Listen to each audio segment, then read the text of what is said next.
Hey, welcome back into First Draft, just 7 weeks away from the 2024 NFL Draft, at least day one of it.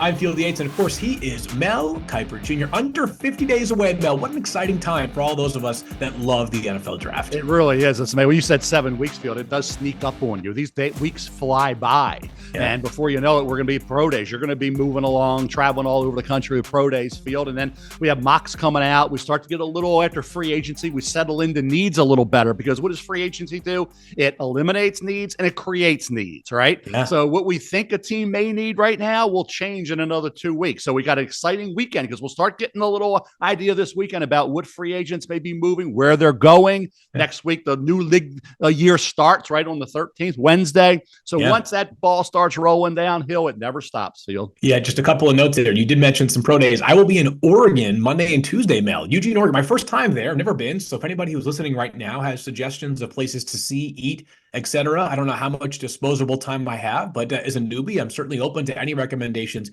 you might have. Check out, of course, Bo Nix being the headlining player as far as the pro day is concerned, but if Troy Franklin, Jackson Powers Jr., Brandon Dorlus, Evan Williams, they've got probably 5, 6, 7 guys who might end up being draft picks. Bucky Irving as well, of course, the electric running back who had a terrific season for them this past year. And I also have a mini mock draft coming out on Wednesday night or Thursday morning, Mel, to react to what you're talking about. When I say mini mock draft, not the full 32 picks, but it'll be at least 10 and maybe 15 picks that will be reacting to the first wave of free agency. Not to get too far ahead of ourselves, but as an example, if Kirk Cousins signs with the Falcons, all right, we can scratch them off as a quarterback-needy team, and all of a sudden the Minnesota Vikings become a very quarterback-needy team themselves. But what we're going to do today is dive into some quarterback questions, Mel. It's been a little bit of time since we dove into those guys, and then my top 50, my first edition, came out yesterday on ESPN.com. So we're going to bang around some thoughts that you have in reaction to my top 50, and then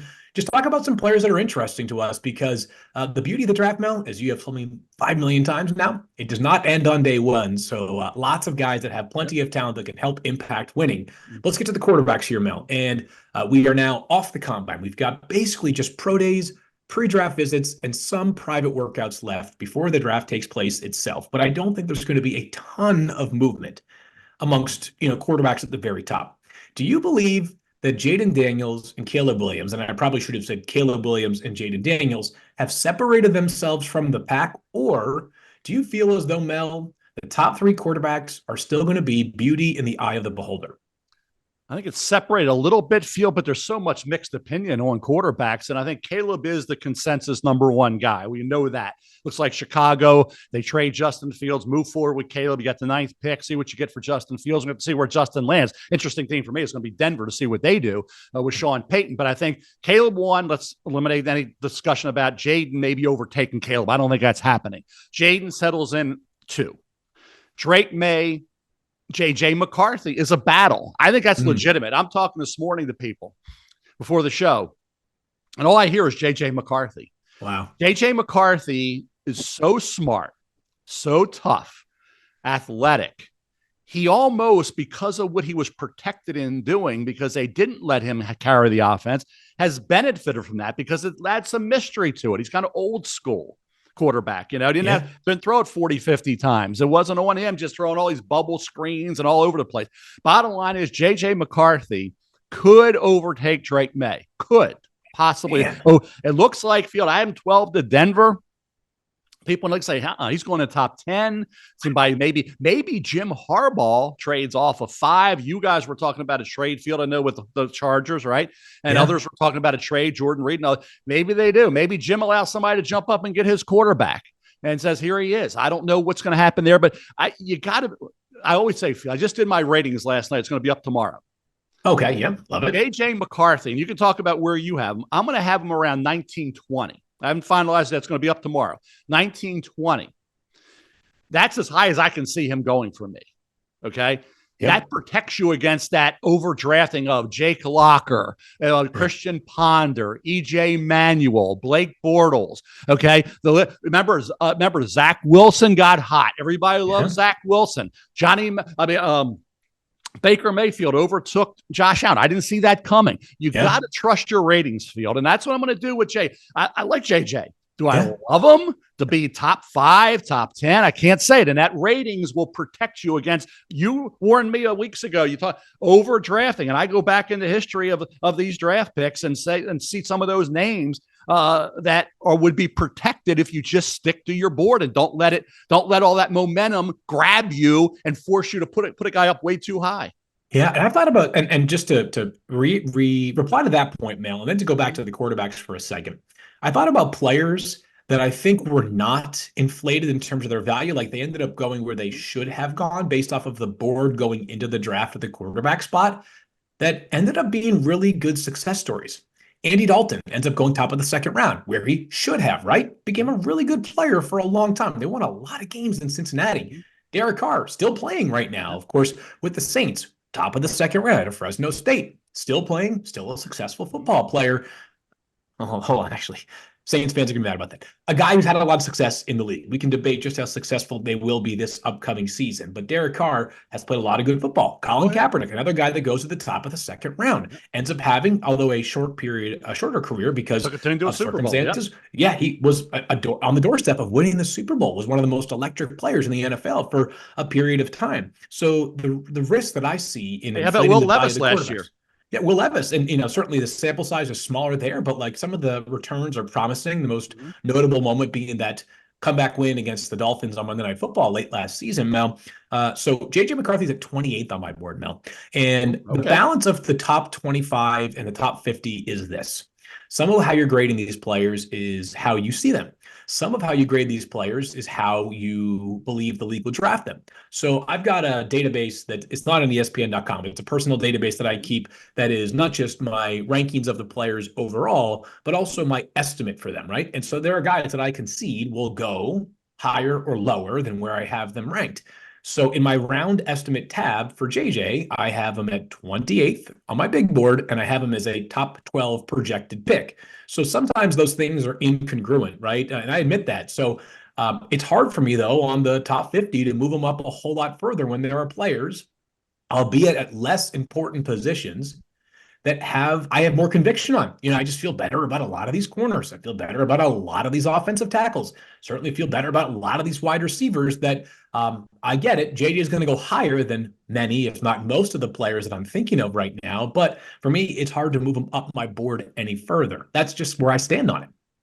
That's great. Boy, I think you can't let mock drafts and what you're hearing about where a kid may go impact how you think about the player from a rating standpoint. It's hard to do, Phil, because if you like a guy, I can see bumping him a little bit. If you really like a guy, move him up a little bit because you kind of go back to tape, and sometimes you're kind of talked into things if you like a player. But if you have questions and your ratings board has him at 28, I got him at 19, 20, we're not taking him in the top 10. You can't do that. You just can't. Mm-hmm. So let somebody else take him. It's not like we hate him, but we're not going to take him that high. Would we take him if he slid down? Yeah, but this ratings always protects you against the fatal mistake of overdrafting a player. And I've always heard those stories, Phil, and you know it. The scouts will leave. Everybody will leave for the night. You come in draft day morning and the board changed. Yeah, of course. Miraculously, somebody came in and changed the ratings overnight to make it so we can take a guy.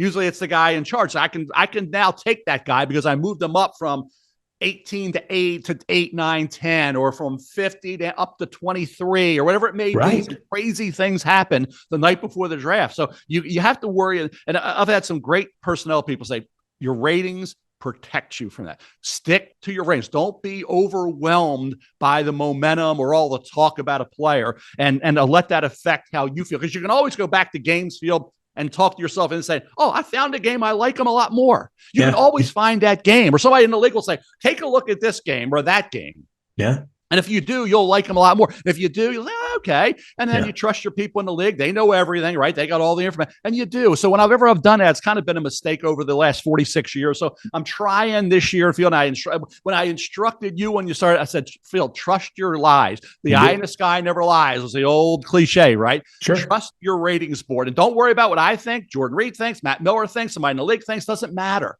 It doesn't matter. Just do what you think and debate it and have fun with it and fight it out till the bitter end. And that's what we're going to do.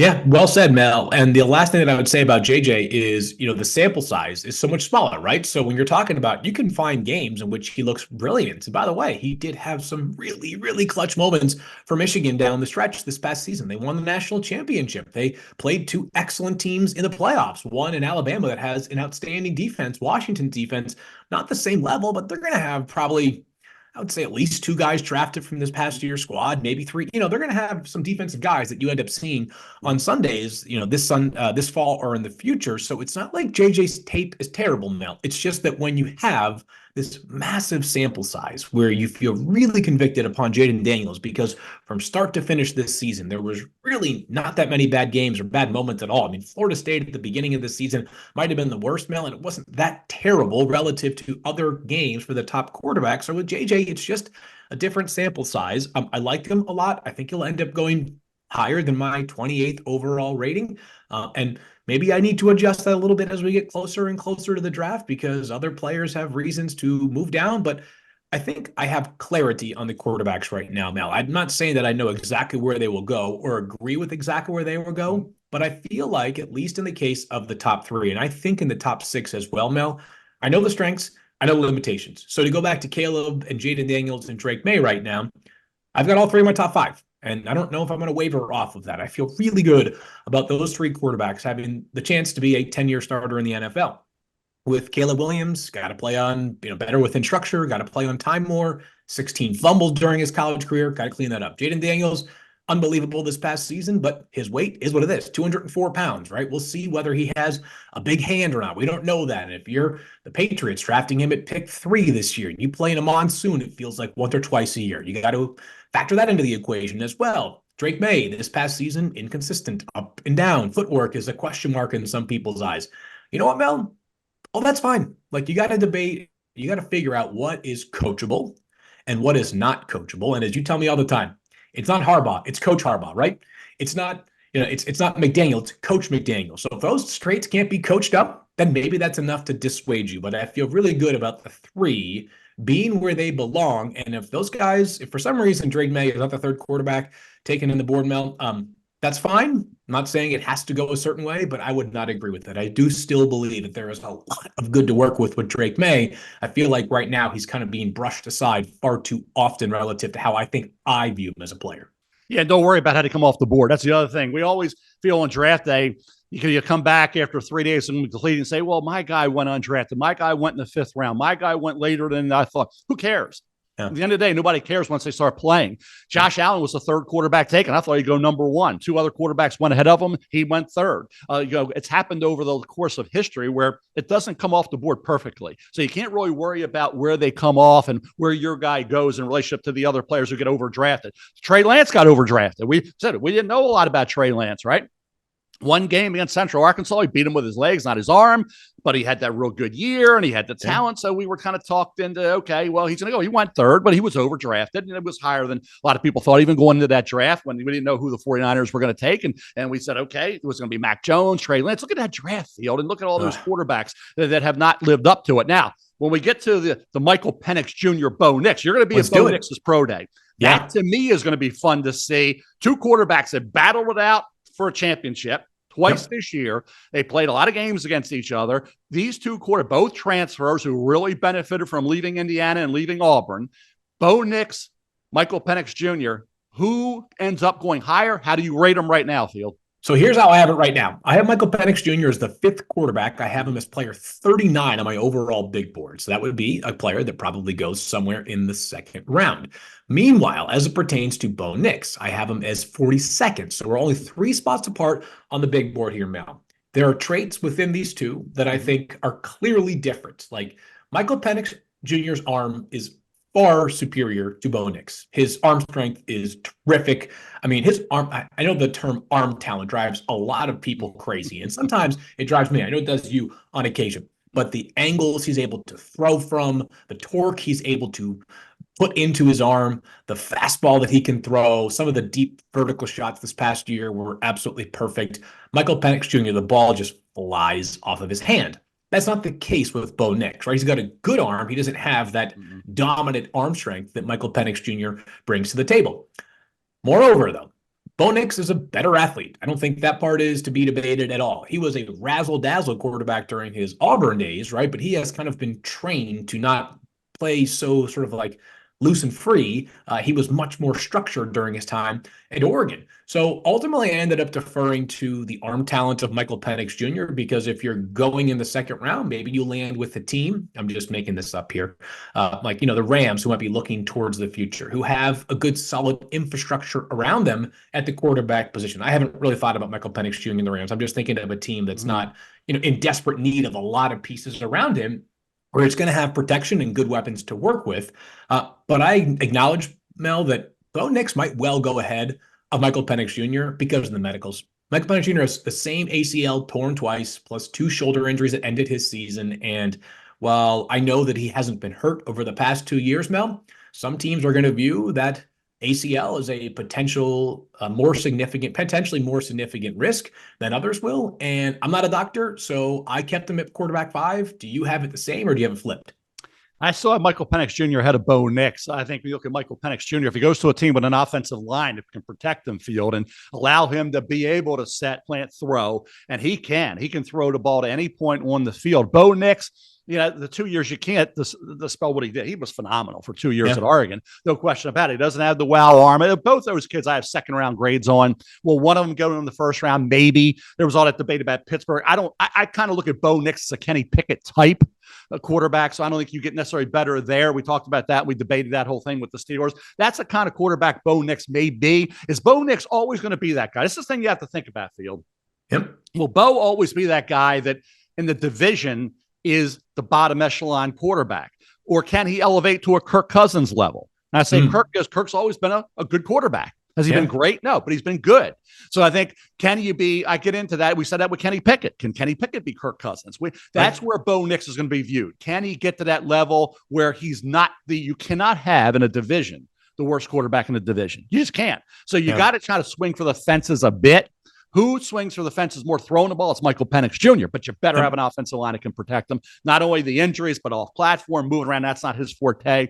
And like I say, it's going to be the key for him is going to the right team with the right protection. I'm not going to do what we did for a large chunk of the regular season and then all the way to the Super Bowl as well, where people debated how much of the work Brock Purdy was doing versus how much of it was the system he was playing in. I'm just going to note that NFL evaluators are keeping track of the types of throws that quarterbacks are making as well.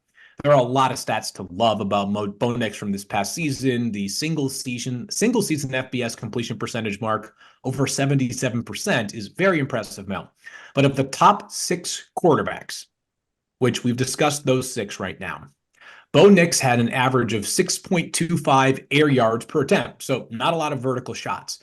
All 5 of the other 5 were up over 9 air yards per attempt, right? So I'm not saying that I can make the throws that Bo Nix is making. I'm just saying that there were elements of the Oregon offense that were more user-friendly for the quarterback, which is also part of the evaluation.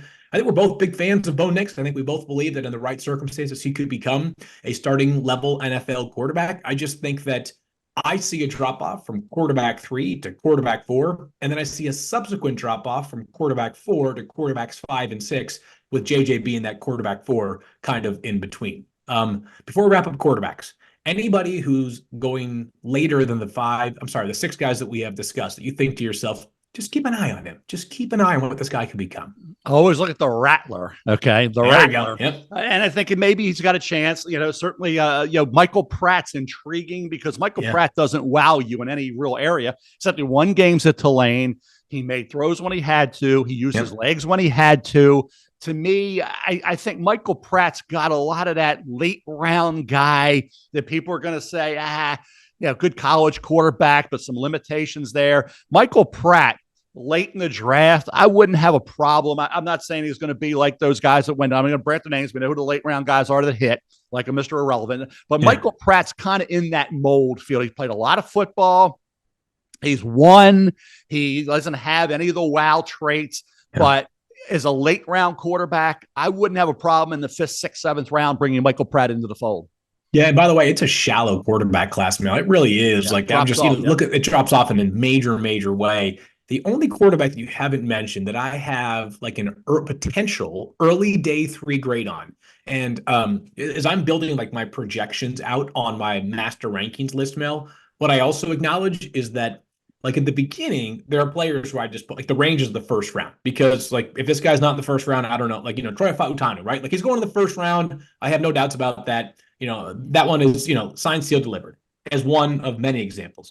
But as you get to the 4th round, 5th round, 6th round, like my ranges are a lot bigger, right? So like you could tell me Joe Milton goes in the 4th round. You could tell me he goes in the 7th round. And neither one of those two things would surprise me. But he is probably the most intriguing day 3 quarterback just because the arm strength is just so off the charts. Obviously, a very good runner as well. Only had one full season as a starter. Remember, he started at Michigan, ends up, backs up Shea Patterson, goes to Tennessee, becomes the backup to his roommate, actually, Hendon Hooker, who was drafted in the 3rd round last year by Detroit after an incredible final season at Tennessee before he tore his ACL. I don't know what to make of him now because there's a lot of obviously impressive stuff, and there's some really obvious limitations with Joe Milton as well. So the range feels really big to me, but I don't think there is a bunch of diamonds in the rough at the quarterback class this year. I just don't. No, and I think Jordan Travis, unfortunately, injured at Florida State. Yep. Tagovailoa at Maryland. But I think when you look at where we are right now with Joe Milton III, after if you could have built on a couple of games late last year, 2 years ago, and carried into this season, he would have gone probably higher than he will. But the arm strength is undeniable. Can he do the things in the NFL? Decision-making, reading defenses, accurate throws, and all those things that you need to do once he's in the National Football League. We'll have to wait and see on that. Somebody will take a chance on Joe Milton III because of the arm strength. But in terms of Michael Pratt, he'll get pushed down too for the reasons I talked about. He's got the intangibles though. So it's always that debate, but I'm with you. There's not that many quarterbacks that you're excited about after the top, 8? Let's say maybe 8, 9 deep. That's about what it is. Yeah. To get the and 10 just a reminder, stretch for me. But 8 to 9 that you say are draftable, I would say. Yeah, I would say so too. And by the way, like every team values day 3 quarterbacks differently, right? Like a year ago, the Rams used a 4th round pick on Stetson Bennett, who physically was not nearly as imposing as some of the guys that have been drafted on day 3, right? They felt like, Phil, that they were maybe getting like a solid developmental backup quarterback who they probably, I don't know this for a fact, probably didn't view as an eventual starter, but they felt like they could turn him into a really good number 2, which, by the way, in today's NFL, that's valuable. Like Mike White a year ago, it's a 2-year, $14 million contract. Like we see legit backup money being thrown around. Cooper Rush, like that's a very valuable part of the Cowboys roster right now. So I don't know that Joe Milton fits into that category. He's probably the kind of guy that if you're taking him, you're thinking like, let's take the 1 in 100 chance that he becomes something special. So every team's going to view it differently on day 3. Yeah, the career backup types to me are Carter Bradley. He could be that guy. Okay. Carter Bradley could be Keaton Slovis. Those are kind of guys you could look at maybe developing into those backups that maybe get you a 3 or 4 game period where you tread water a bit. But if you want to try to swing for the fences, you take Joe Milton. I don't know if Joe Milton's going to be that career backup type guy. I don't know. Maybe he's better than we think once he gets in the league and he's coached up in terms of with that arm talent. But we'll see on that field. But I'd say coming out of the combine, there's a lot of guys that validated. There's a lot of guys field that raise flags in terms of good or bad. Either we got to go back and look at, or we got to kind of get off of. How does the combine impact some of the ratings that you had in your top 50? Man, I tell you what, Mel. All right. So this guy did not move on my board. Okay. But I got to tell you, this might be one where I'm going to have to put my hand up and just say maybe the league or the league is just lower on him, or the medicals are just risky enough, because every time I go back and watch Latu, I keep thinking to myself, this guy's tape is as good as there is on it for any defensive player in the country this past year. I mean, he is a sack machine, of course. That's what he gets paid for, but plays with a relentless mindset. He's got this incredible arsenal of pass rush moves you just don't see for a player coming out of college, even one that's been in school for 5 years. Plays with his hair on fire. Like, the motor is terrific. I think he's got really efficient pass rushing technique, right? He's never going to be the kind of guy that gets caught running upfield, just bends the edge consistently. I'm so impressed by him. And yet when you're in Indianapolis and you're talking to people and I'm saying, I think this guy's one of the 10 best players that I've studied this past fall, you get some, I see it too. And then you see some others that are like, got to check on the medical, not quite sure. It's like, the athletic upside's quite the same there. So I've got him as player 9 on my board, Mel, and I'm standing by that because I've said many times before on this podcast, I think he's the best defensive player in this year's draft. But if he ends up going later than, 9, 10, 11, 12, then I will concede right now that maybe I saw that coming a little bit, even as soon as March 7th, when we're having this conversation. Yeah, around 18 is where Phillips came off the board. I think the medical part of it, I think every team's going to vary on. But as a player, I'm with you, Field. He deserves to be in the top 15, I think, guaranteed. Will he drop into that 20 area? He could, certainly. I went and I talked about arm length, Field, being so critical to players. Peyton Wilson had the great workout, great production. We know about the injuries. The shorter arms than you prefer. Gabriel Murphy, UCLA, great overall workout, shorter arms than you prefer. Nate Wiggins didn't have great arm length at corner. Yeah. Okay, Braden Fisk. Too. Yeah. Braden Fisk, Senior Bowl, combine, production at Western Michigan, Florida State, great. Okay, we love the effort. We love the production. We love the way how disruptive he is. Shorter arms than you prefer for a defensive tackle. So Braden Fisk. Jordan Morgan, I love the player. For left tackle, shorter arms than you prefer. Cooper Beebe, Cedric Van Pran, the center, Tanner Bordolini. I just highlighted some guys there with shorter arms at Cole Bishop as well. I like arm length. Arm length. For defensive backs, you can get your hands on a ball. For tackling, all those things, it's important. Obviously, O-line, D-line, we know how important it is. I'm big into arm length, maybe more than some other people. I'll tell you another debate, Field. Ladd McConkey, to me, deserves to still be up there, but we're starting to force other receivers up there. So McConkey could drop a little bit. I kind of hung to my grade on McConkey going into all this stuff, but it's going to be interesting because we got momentum now for a lot of receivers like Leggett from South Carolina, right? Brian Thomas Jr., LSU. Ricky Pearsall, Florida. Okay, Troy Franklin dropping back a bit from where he may have been. Others may be jumping up. Wide receiver is going to be fun to see how these guys come off the board. Xavier Worthy, Adonai Mitchell.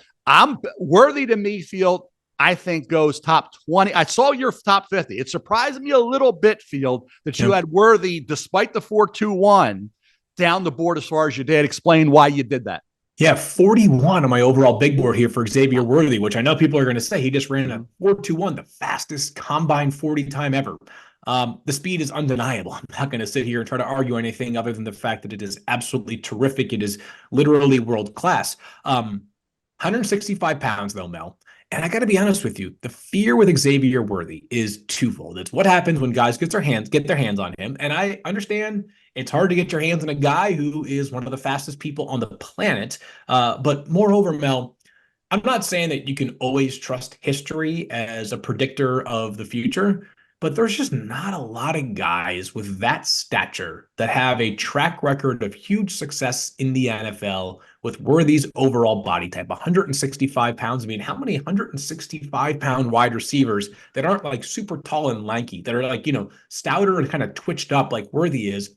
How many of those do you have recall of that end up becoming dominant NFL players that merit a first-round pick? I don't have a lot that come to mind offhand personally. Yeah, Devontae Smith was the splendid splinter. With Devontae's weight, this guy can fly. I mean, Deshaun Jackson, when he came out, didn't weigh much. It was around 170, 168, 165 in that area. So, but I look at Devontae Smith. Devontae I called him the splendid splinter. Xavier Worthy, kind of that kind of guy as well. Love the fact that he played through the injury, dropped some balls, but the toughness was there. So we know he has the toughness in the metal. We know he's a football player, not just a track guy that was playing football, okay, that has the track speed playing football. To me, Xavier Worthy did some things at Texas throughout his career that were, undeniable. They jumped out at you. It's a game where if you get your hands on the ball, what do you do in space? What can you do down the field? How tough are you at 165? 4.21 is remarkable. John Ross went in the top 10 and was a disappointment, obviously, with the Bengals. But I think when you look at Xavier Worthy, we saw before the 4.21, I had him in that 25 to 30 range. That's where he was all along. So I didn't have to move him up much. When I saw 4.21, I said, wow, I thought he went 4.35. Didn't you? 4.33. I didn't think 4.21. I'll tell you that much. 4.21. Right? He was running a 4.28 after the 4.21 was run when he was still running. Yeah, he just kept going, right? Yeah, Xavier Worthy, and I don't ever want to react. It's not a track meet. Okay, the NFL is not about that. Darius Hayward-Bay out of Maryland went top 10 to the Raiders, was a bust. We can go back into speed guys. Okay, Xavier Worthy was a football player before we knew 4.21. I like them now. You hold to your grade. That's what your grade is. I have a lot higher on my board than you do. We'll see. But the 4.21 was remarkable. Adonai Mitchell. Yeah. The other receiver at Texas Field is going to go first round, more than likely at worst early second. Oh, I Xavier think he Leggett. goes, lock, Some right? good. I love it. I'll tell you, Field. There's a receiver going to get lost in the shuffle here. Okay. So Give me a receiver that you think is really, really good that when we look back 3 years from now, 2 years from now, say he should have been a first and he was a second. Who's that guy for you? Okay. So a guy that should have been a first ends up being a second is probably going to be Keon Coleman. Is that who you're thinking of in this case? I want to get Keon Coleman's a great. I still think Keon Coleman's a first round. Okay. So and I'll tell you why. I think, are we ever going to learn from our mistakes? Are we ever? No, of course not now. No. Are we ever? I mean, 46, the same mistakes that are made. Everybody says, okay, the gauntlet. You run a straight line, catch the ball, speed. Puka Nacua was a 5th round pick. Yep. All right. Puka Nacua, Cooper Kupp was what, a 3rd round pick. Yep. Are we ever going to learn from mistakes we made from guys who are athletic, who can have great hand-eye coordination, or we forget fast, are they quick enough? Can they do the things at 2 schools? To me, Keon Coleman deserves to be in the first. And I'm with you, Field. If he gets to the second, I'm going to go Malachi Corley. Okay. Ooh, I like that one too. I love the kid. I mean, he's a baller. And he runs through tackles. He's physical. He is a guy who can do anything you want him to do. You get him as an extension of the run game. To me, Malachi Corley, Keon Coleman. I mean, these are some good. Lad McConkey, if he gets lost in the shots. Ricky Pearsall. I love Ricky. During the year, I like McConkey a little better. McConkey was not my guy. McConkey, to me, if he gets pushed down a bit, becomes that guy. There's going to be some good 3rd round receivers in this draft. Some good. Bub Means to me. Speaking of Flyers, right? Yeah. Is a guy. So I'm really anxious to see who becomes the Khalil Shakir, Bo Melton. I'm throwing those names out for of guys that drop a little further than they should, because we're going to see guys at wide receiver will get lost in the shuffle. And I'm anxious to see these shorter arm than you would prefer type of players. Where do they go? Because I'm big into that. I'm holding to that. Okay. I'm going to hold. That's my thing. Arm length to me, critical to a player's success in the NFL. Who is best equipped to be the number 1 wide receiver on a team? And the reality is that there are guys that, if they end up as number 2s, I think can become really, really great players, maybe even greater than other guys who might get forced into a number 1 role. So like Xavier Worthy, if he's the number 1 for your team, Mel, I don't feel as confident as I do if he's the number 2 wide receiver option for your team. A guy like Xavier Leggett, meanwhile, might end up going later than Xavier Worthy. But I think Xavier Leggett, I guess this has become an Xavier conversation, has a better chance to become a wide receiver 1 for a legit offense in the NFL than Worthy does. So if you put Xavier Worthy I'm just playing this out here, Mel. Top of the 2nd round, he goes to the Patriots after they take a quarterback with their 1st overall pick. That to me would be less daunting in terms of what his career could become than if you, and I'm not trying to take the low-hanging fruit here, put him in Kansas City at pick 32 and let him operate amongst Travis Kelce and Rashee Rice and that entire Chiefs passing offense that found its rhythm down the stretch. So that's part of the thing that I factor in when I'm ranking my receivers as well. So how capable are you of becoming the best wide receiver on a roster? Got a name for you. I want to see how high you have him, because I don't remember where you had him. I'm going to have him I had him at 11. Okay. Pre-combine. In a mock, I had him late 1st. Because that was what I was hearing. But I kept him still out. He's still up there. I can't move him down, obviously, because he ran great. He tested. Where do you have Brian Thomas Jr., wide receiver, LSU now, Field? Oh, he's 18th, Mel. He's way up the board. He and Adonai Mitchell might have made the biggest jumps up the board for this reason. You were talking about how we don't learn from things, right?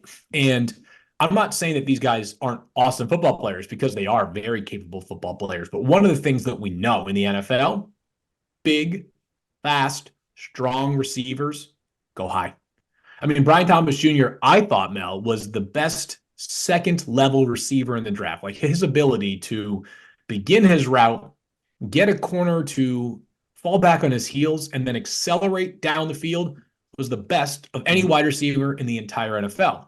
Meanwhile, Adonai Mitchell from Texas, he wasn't as much of a deep threat as that was Xavier Worthy's role in that Texas offense. But talk about big, silky smooth, kind of buttery routes. And how about the catches this past year from Adonai Mitchell? He had 1 drop. Our True Media team let me know that Adonai Mitchell had a 1.1% drop rate this past season, which was the best of any of the top 10 pass catchers, including Brock Bowers, and my overall rankings, Mel. So the hands are reliable. I think both those 2 guys, Mel, end up going in the top 20 or so picks. I get 4.34, 4.35. Are you kidding me? It's 6'2" and almost 200 pounds for each of them. Like these wide receivers, Mel, like I don't know how we are getting bigger, faster, stronger at a faster rate at wide receiver than seemingly every other position in the NFL. But both of those guys to me feel like absolute stone cold. Don't think twice about it. Top 20 locks. I'm with you. I'm with you, Field, on that. I want to get to a running back. Okay. I made a comment, Field. I want to get your opinion. Yep. I made a comment that maybe we don't see a running back go till the third round.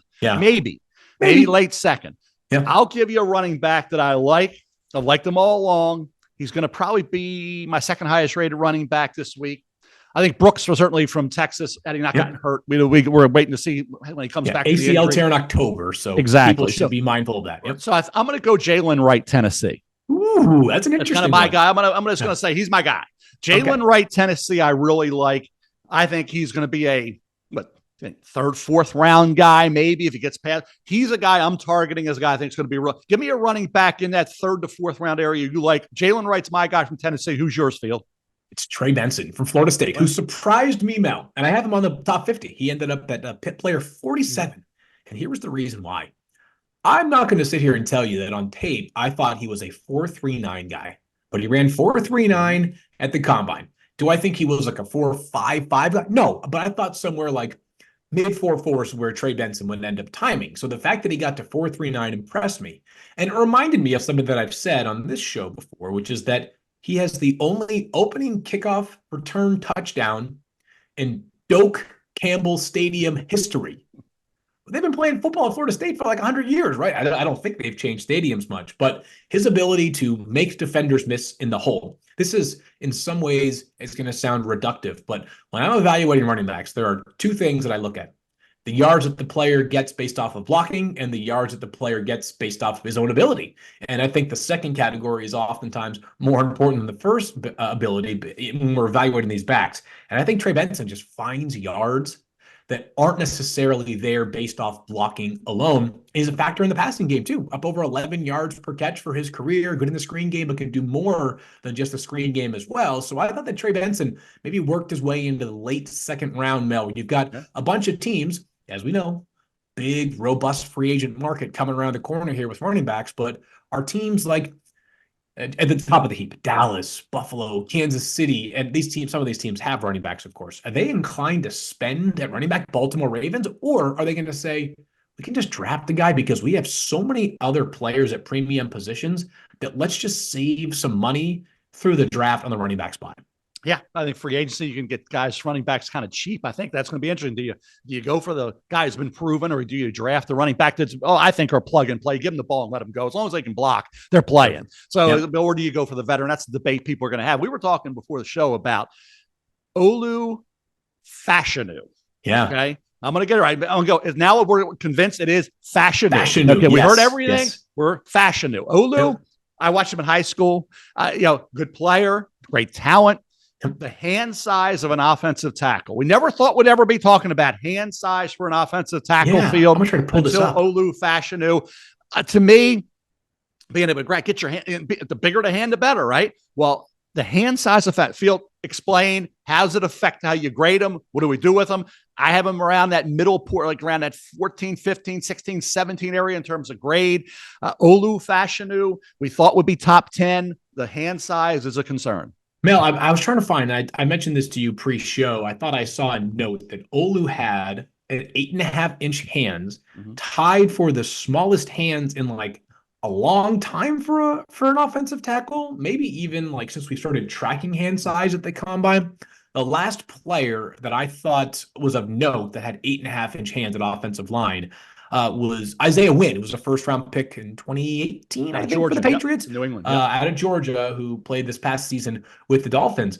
I don't have a great feel for how the offensive tackles, not named Joe Alt and probably J.C. Latham, are going to end up going, as I do think there is a healthy debate about taking a left tackle like Olu Fashanu versus a right tackle like Talisi Fuaga versus a guy like, there are others that obviously could play on both sides, but like, Marius Mims, who's a project, and Tyler Guyton, who's the upside project as well. But specific to Olu, Mel, I would have thought coming into the process, he would be a top 10 pick. It feels like he's settling in closer to the middle of the first round, just when you get feedback from teams. But you and I both agreed on this after we talked about the hand size. While not knowing exactly what to do with it, sometimes you don't have to overthink these things.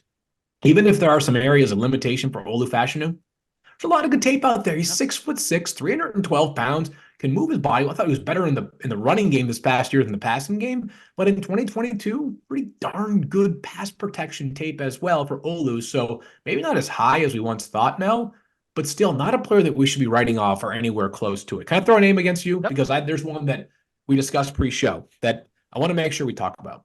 There are a few others too, but Mason Smith, defensive tackle from LSU. And anybody who watches ESPN knows that there are a lot of great LSU defensive tackles because we employ like half of them now, right? Booger McFarland, Marcus Spears, both first-round picks, both terrific players at LSU. And Mason Smith looked like in 2021, he was on the path to becoming the next great LSU defensive tackle.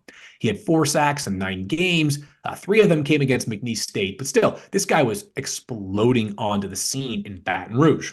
7 plays into his sophomore season, tears his ACL, the opening defensive drive in week 1, misses all of the rest of that season. Comes back this year, and Mel, I got to be honest, when you're 320-some pounds, it's hard to be back into playing shape exactly as you were before. I mean, it's not, I'm not saying it's easy for any guy coming off of an ACL tear, but you just have that much body mass. It's just harder for you to get back in shape.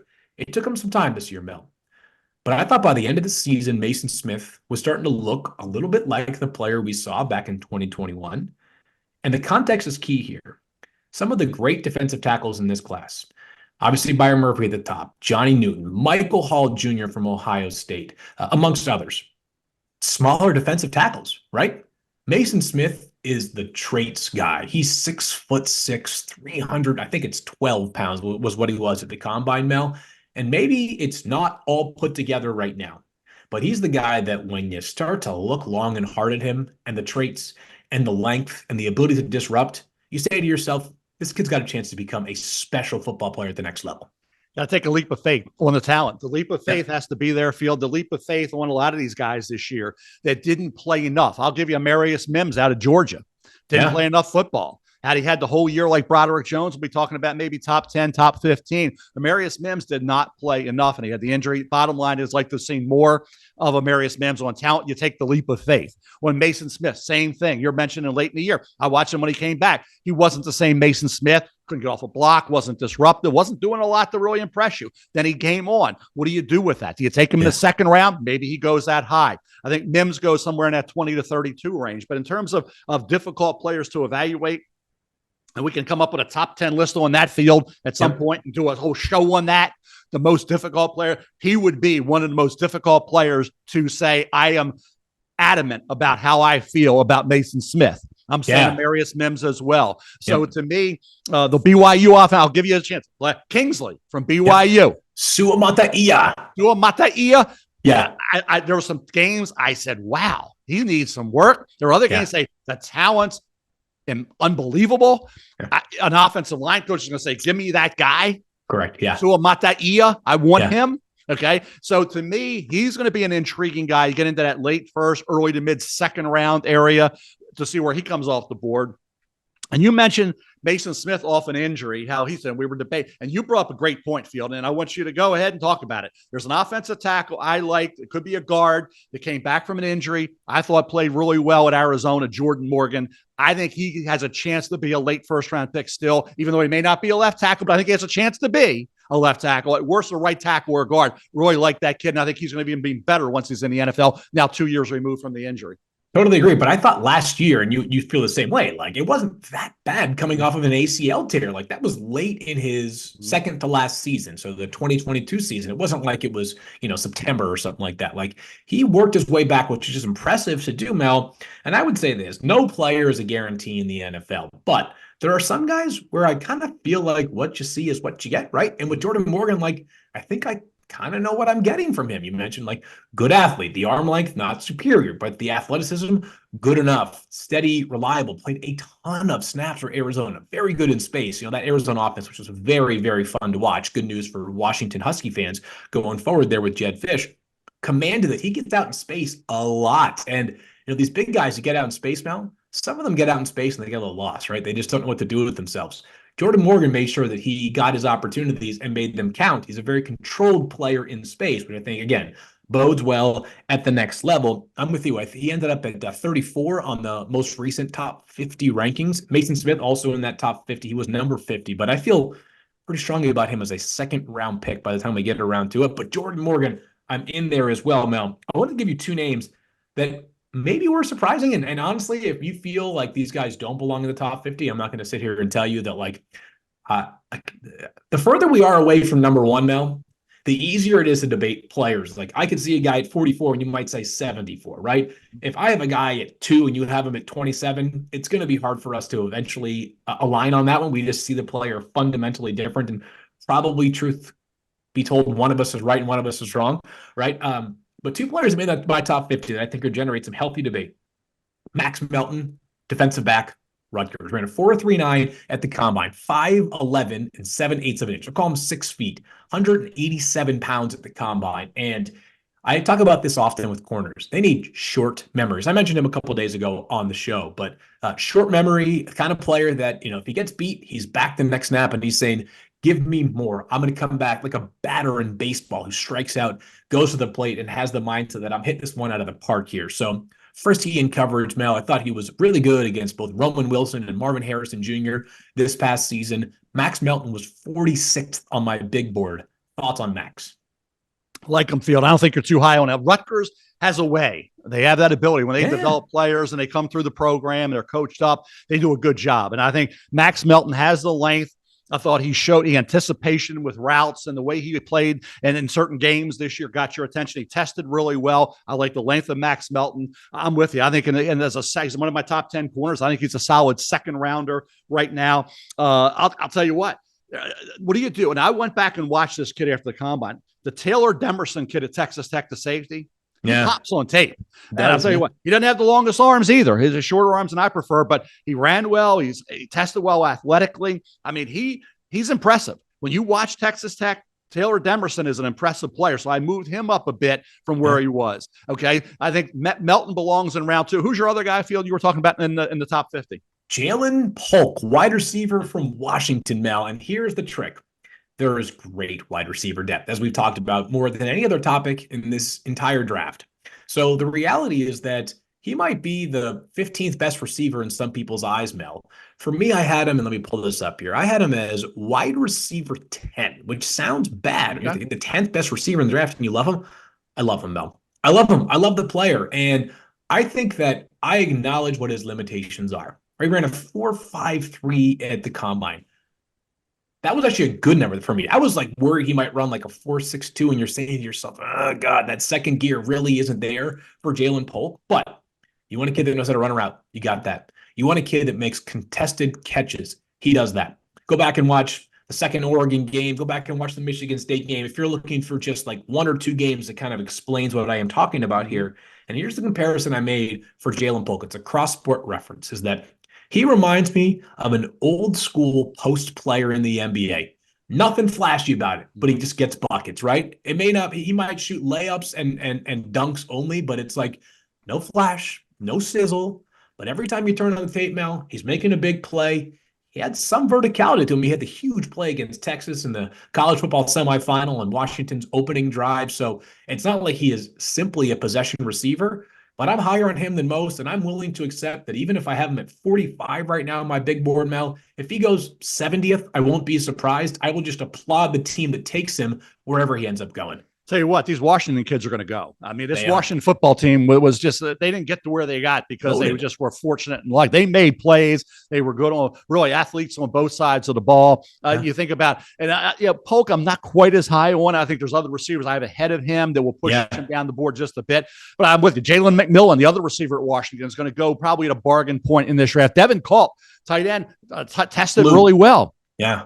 You got to think about him because really after 8 or 9, you're struggling. I would get him in there. Jack Westover, who's a guy that people forgot about, was a key ingredient as an H-back guy. H-back, he's awesome. Yeah. People forget about him. We nice talk about pick. Another guy that's red hot. You talk about a red hot Husky. I know where it Roger is. Rosengarten. So good. Yeah. Everybody I talk to, Field in the league, says he's going no worse than the second round. wouldn't be a shock. They said, hey, if he goes back to would have gone back to Washington, he'd have been talked about as a top 20 guy in the 2025 draft. So Roger Rosengarten, right tackle at Washington. There's certainly Dominique Hampton, the safety. Yep. I'll go with who's the inside linebacker, Field? The off-ball linebacker? Okay. His first name is Eddie. That's the easy part. Right. I was going to pull I can't find my pronunciation guide that fast, but I believe it's Olu Fashanu. And I apologize, Eddie, if I'm not pronouncing it correctly. What a great story he is, right, Mel? Good football player. Yeah. Good football player. I believe Eddie, if I'm not mistaken, I did this.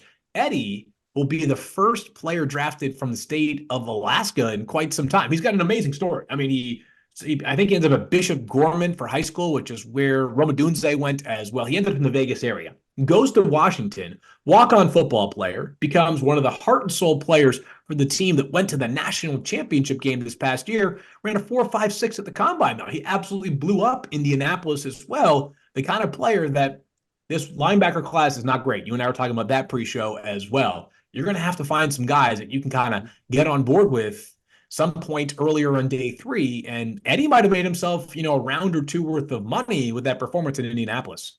Yeah, and then a Husky that moves down just a bit. Maybe Braylon Trice moves down. Oh, man, it kills me. Yeah, from where he was ranked, Field. Yep. Yeah, I mean, I thought he was a top 50 player, and I love the tape is really good. I mean, he was disruptive in the playoff games. And Mel, the combine workout was concerning, especially because he was down in weight too, right? You would have thought this guy's lighter, like he's going to be more athletic than he was during the college football season. But, at some point, Mel, again, the tape matters more than anything else. But as we talked about earlier on with those wide receivers, at some point you have to acknowledge the NFL is going to defer to guys that test better, right? So, like, if you thought that the tape for Braylon Trice and Marshawn Nealand was comparable during their college careers, well, then they go to the combine, and Marshawn Nealand was terrific in the 3-cone drill and big, long, powerful guy with heavy hands. That's the difference between one guy going maybe in the second round and one guy maybe going late second round or early third round. Yeah, and no question about it. And I'll tell you, a guy at Colorado State, I liked him during the year, Mohamed Kamara. Yeah. He has the ability to be a quarterback. And in this league field, that's a huge impact on everything that's going on. Everybody wants them. You want a rotation. You want a guy that can come off the edge. Mohamed Kamara in Colorado State can do that. And he tested well. So he's the kind of guy, I don't know where he's going to go right now. I'm hearing in that 3rd, 4th round discussion at least. Brennan Jackson, Washington State, one of the guys we've discussed a lot over the course of in that same general area. You mentioned Nealand at Western Michigan. So again, we'll get into some of the guys that could go in that 3rd to 5th round area. Certainly he's one of those. I'm also looking at corners, Field. Okay. And I look at a guy who I've struggled with. You got to help me. People can say corner. I see the length. I see some impactability, big playability. I struggle with him was Kalen Bullock at USC. I think for me, might get a little overdrafted based on my ratings. I like Kamari Lassiter, which he had more length, but I like the spunkiness of the Georgia corner. Kool-Aid McKinstry didn't work out. I think Kool-Aid's more of a 2 than a 1, but we have some debate on that. I think when you look at where we are right now with corners, Field, where do you see right now a corner like Lassiter going? McKinstry going, those kinds of guys, and that second tier off the top guys, because we know who the elite guys are. Is Lassiter in that second tier? Is he in the first tier? Where do you stand with him right now? I think he's nipping on the heels of the first tier. Might be firmly entrenched right there, Mel. I tell you what, that workout, and again, it's just a workout, but no one threw at Kamari Lassiter this past season. So the workout does matter because the tape is there's just not as many reps to go off of, right? You can make of this stuff what you will. Some people find it valid. Some people find it less valid. But his completion percentage when the primary coverage player last year was like top 6 in all of FBS. Teams did not throw it often towards Kamari Lassiter, but he is freaking confident, Mel, and he's got juice. He's got real juice. Like the way that he was moving during that workout was like different speed. I mean, I've people that were telling me like, this thing looked different amongst those corners. Now, we did not have all the guys going, right? Obviously, Quinion Mitchell was there, but and Terry Arnold was there, but we had Cooper DeJean unable to participate right now. And Ennis Rakestraw, who I loved, how how much I love him. And you had told me previously, like maybe a 2nd round pick. He runs a 4.51 or whatever it was, right? So and I didn't expect him to blaze the 40 time, but I think Kamari Lassiter might have done enough to maybe leapfrog, in my eyes, Ennis Rakestraw. And it's close. I mean, it's not like I feel like these guys are totally different stratospheres of players, but the combine really helped Kamari Lassiter. And might be enough to lock him in. Like Baltimore Ravens, absent taking, finding some corners in free agency, feel like just a tailor-made fit for Kamari Lassiter at pick 30 in this year's draft. Agree wholeheartedly, Field. And I think Mikey Sainristil still, we're Yeah. talking about him. I like him. I like Drew Phillips at Kentucky. Yep. Yeah, played pretty well, tested well, 4 for 8, 42 vertical, 11.3, 03 broad. I think when you look at where we are right now with corners, Richardson, okay, at Mississippi State tested really well. Yeah. I didn't see it translate the tape. I went back to the tape. I didn't see it, Field. So even though he tested great, day 3. Ton of experience, solid. Yeah. Right. Just didn't see it. But I think when you look at Sainristil still and Phillips from Kentucky, like the players, again, it's got to be you like the player, do you like the workout? I always wanted to work hand in hand. Those were two kids that worked hand in hand for me, and I Lassiter certainly did. I like to see a little more length with some of the guys, but overall, to me, I think they're still Sainristil. Where do you project them, Theo? What round do you have Sainristil going now? The Chargers round 3. No, I'm kidding, but maybe. I think so, Mel. I actually was talking about this with some people recently. I think we have this chunk of corners that are nickels at the NFL level that you kind of have to just live with what they are, right? Like you don't have any illusions about them being perimeter corners. You think that they are nickel/do-it-all guys, which, by the way, nickel corner in the NFL now that's a starting position, right? That's a top 22 player on your roster. Mikey Sainristil, Andrew Phillips that you mentioned, maybe Chris Abrams-Drain from Missouri, former wide receiver, Tyke Smith from Georgia, guy's got some positional versatility as well.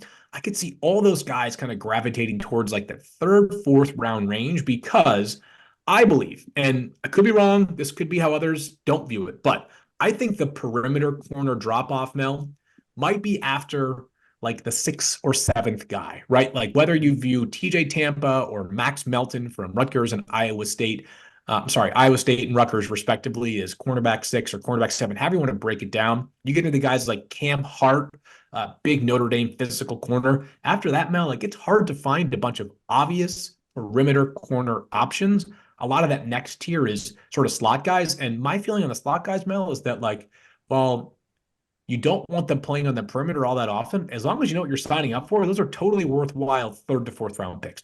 You mentioned the name of my guy, and he didn't run. You pointed out last week he wasn't going to run. And TJ Tampa. Yeah. Like the length, love the way he played. There's a lot to like about this kid. I think, to me, he's no worse than a 2nd round pick. Wouldn't shock me if he snuck into the late 1st. I think he's a top 50 at worst. Yep. Nobody's talking enough about that kid. He was a really good football player at Iowa State. And I think he's going to go a lot higher than maybe some people, the whole media thing and everything that's out there in terms of the internet. Everybody's got TJ Tampa is a guy I think people are, he's getting lost in the shuffle. He's not getting enough notoriety, not enough publicity for the outstanding cornerback he was at Iowa State. Super long, right? I mean, like the length is just, that's different than the rest of these corners, especially with, while there are some excellent corners at the top, right? Like no one's going to confuse some of the guys at the top. We talked about Nate Wiggins earlier, 173 pounds, shorter arms. Like there are some smaller statured corners that will go high. All right.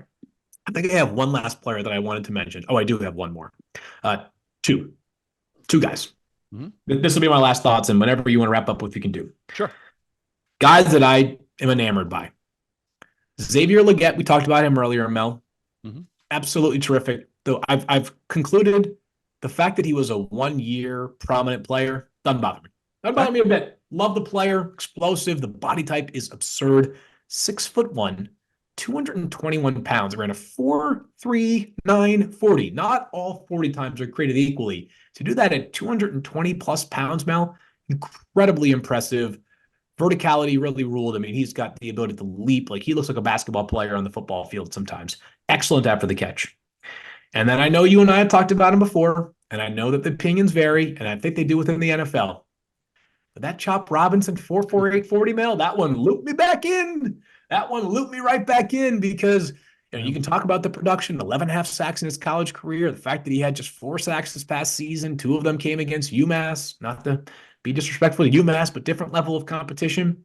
And yet that first step quickness, Mel, is the best of any pass rusher in the class. And I think he has a chance to end up being a locked in top 25 pick. And that might be too conservative. Yeah, he's a 25. I kept him there, Field. I couldn't move him up down. You had a great workout. I wish he had a little more length, but the bottom line is he plays hard. And, the talent is, again, you got a guy, a defensive line coach going to say, hey, I can get this guy getting after the quarterback on a regular basis. Got to get him double-digit sacks. I don't know, but the talent level suggests he can be a sack guy in the NFL. some players that are dropping back, lost a little momentum, need to regain it at pro day. So okay, good. Austin Booker, pass rusher at Kansas. Yeah, didn't run that pass. Kalen King did not. But I saw on tape it could translate to the NFL as a pass rusher. I got to go back and figure out Austin Booker. Yep. Kalen King had a rough year at Penn State, 4.61. He dropped Cam Kinchins at safety at Miami, drops back a bit. Right? We all know that last play against Georgia Tech and then didn't test as well as you hope. I think there's a lot of running backs. 1-3, Laube at New Hampshire. Yeah. Jaden Sheridan at Monmouth ran well. I like the player. I thought he'd be a 7th round pick. Maybe somebody drafts him now. Thought maybe a priority free agent.